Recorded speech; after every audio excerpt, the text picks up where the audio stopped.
The first time we're hearing from the family of the man shot several times at Phil's Cash Saver Wednesday. 61-year-old Michael Casper was shot 8 times. Police shot and killed the suspect, 28-year-old Juan Melgar Ayala, in a gas station shootout later that same day. 4 officers were hurt by the gunfire. In this KETV News Watch 7 exclusive, Beth Carlson sat down with Casper's longtime partner and son for the first time since the tragedy. She joins us live outside Nebraska Medicine.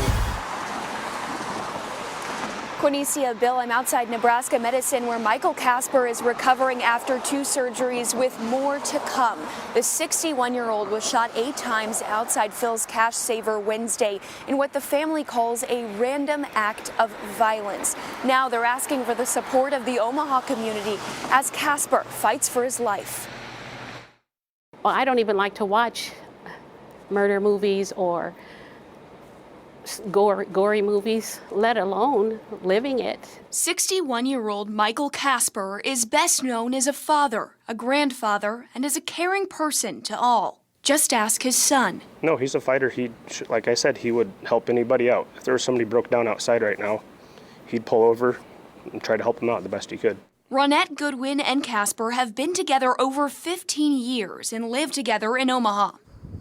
Wednesday, he went to the store for milk and eggs. Regular day, he was asking, what are we going to have for dinner? Less than an hour later, Goodwin received a phone call she never expected. Well, I want to inform you I'm with Michael, and he's been shot multiple times. And of course, my mind was like, what? Casper asking a bystander in the parking lot to, quote, call his wife after he was shot unprovoked. I didn't know how many times he was shot. At that time, I was thinking it was 2.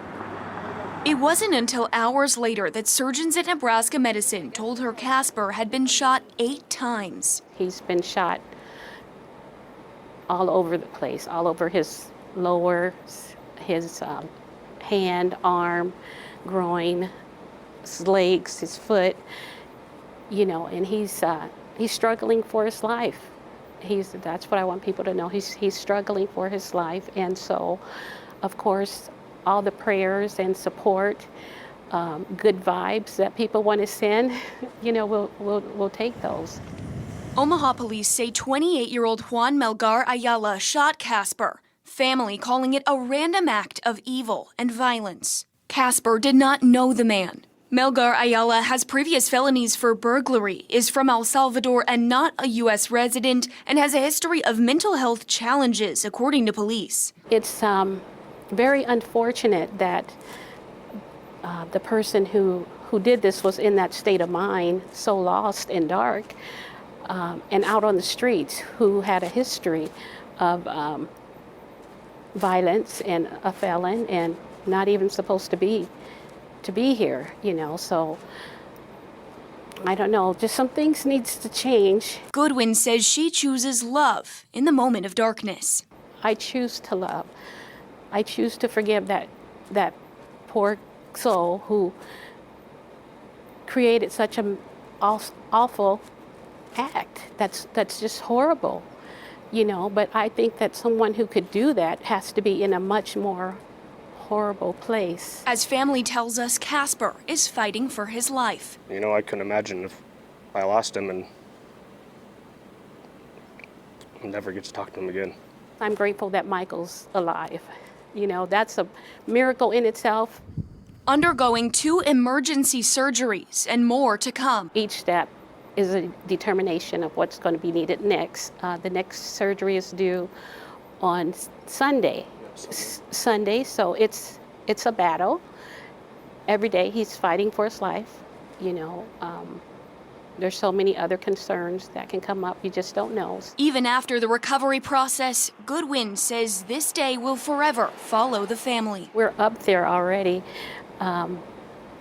in the retirement age, and he was looking forward to that, and now he has, who knows the quality of his life is what it's going to be with the pain and the walking, just the day-to-day. Family says Casper is trying to communicate with them when he's not under anesthesia. He has the breathing tube down his throat, and so he can't verbally communicate, but he made sure to write out what he wants. So it was letter by letter. He wrote on notebook last night that he wanted me here, and I wasn't able to come. So that kind of hurt. But hopefully, I can talk to him and tell him I was here again, whatever. And so that'd be really big for me. They say the biggest goal You don't even have to say anything, just to hold someone's hand is a big deal. is to let him know he has support. You know, when someone goes into surgery, he was like this morning, he was afraid. He was scared, you know, and he was literally grabbing on my shirt, you know, because I'm like, I can't go there with you, but I can pray for you. You know, I'm praying for you. Your angels are with you. They say they're grateful to Omaha police, medical staff, and the bystanders who all helped save Casper's life. Hey, just keep praying and keep supporting him, and because he has a long road ahead of him. He's fighting for his life. Yeah, so fight along with us. Casper's family tells us that he will need to undergo multiple surgeries in the near future. If you'd like to make a donation to a GoFundMe to help with the unexpected medical costs, there's a link in this web story at KETV.com. In Nebraska Medicine, Beth Carlson, KETV News Watch 7.